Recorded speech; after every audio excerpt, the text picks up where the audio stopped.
in this video we're going to go through connecting the 7-in-1 antenna to the Max Transit Duo Pro. This is our high-end router that is in our work from Rome package. So the other antennas that we would be selling are what we call 5-in-1 antennas. They only have 5 cables because they only have single cellular modems in them. But this one with the dual modem has the 7-in-1 antenna, so you'll have 7 cables you need to hook up. So once the antenna has been ran and installed on the roof and ran down to where you're going to be plugging it in, plugging your router and so forth in, this video is just going to kind of make sure that you understand what plugs into what on the back of the router. So on the back of the router, we have the whole top portion of the router here is all for LTE and GPS. So this main connection, main 1 and aux 1, that's for LTE modem 1, which correlates to SIM card 1 that's in this slot here. You have the GPS, so if you want to do any kind of tracking or anything of that nature, you have the GPS capability.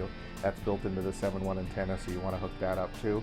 And then you've got WAN 2 and aux 2, so this is cellular modem 2. So even if you're only using 1 SIM card on this to start out with, and you just bought this for extra capacity for down the road or whatever, I would just hook all these up at one time. That way you're done with it, you don't have to worry about it later. And then down here you have the Wi-Fi antennas. And this Wi-Fi, again, what's really nice about this Transit Duo box is it only has 2 Wi-Fi connectors for Wi-Fi WAN or Wi-Fi LAN capability. And we'll talk about kind of some of the stuff what that does in a different video, but that gives you the ability to be able to bridge your router onto any Wi-Fi connection. So for example, we're in an RV park right now.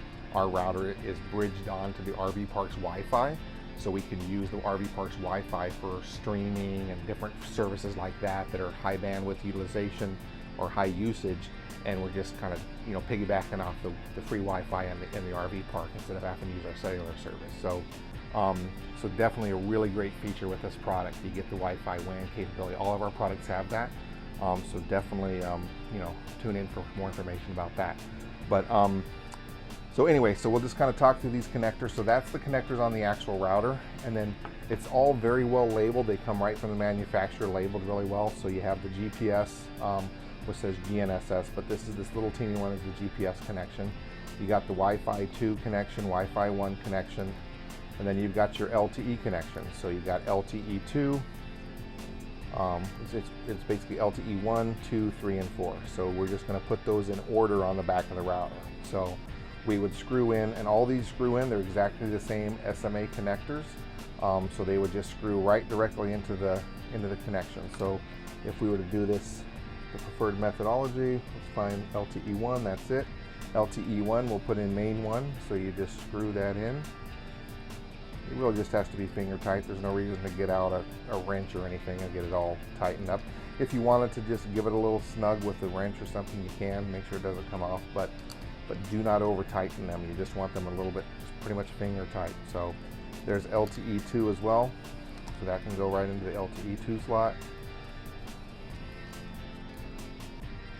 And then we find the LTE 3, so that's going to go over here. LTE 3 would go to the main 2 connection, just like that. And then LTE 4 would go to the main, or the aux 2 connection, sorry.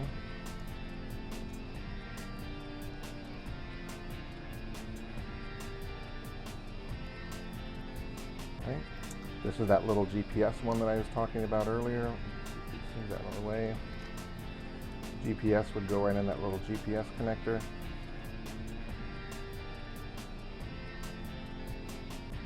Theoretically. No, it's going. My fingers are just like sausages, so alright. And then we got the Wi-Fi. So Wi-Fi 1 would just go into the Wi-Fi antenna A. It's a little tricky here as all these start getting close to each other, but it's really not too difficult. Pretty much anybody can do with it. Just a little bit of patience there. And then the Wi-Fi 2 goes right into the Wi-Fi antenna B and screws on. Like I said, get a little bit tight there, but there we go. Okay, so once all those are on there, you're good to go. You can fire this up. We talked about in another video how to get the SIM card on. I would put the SIM card in first before you do this, because all these connectors, it's going to be harder to get to that SIM card.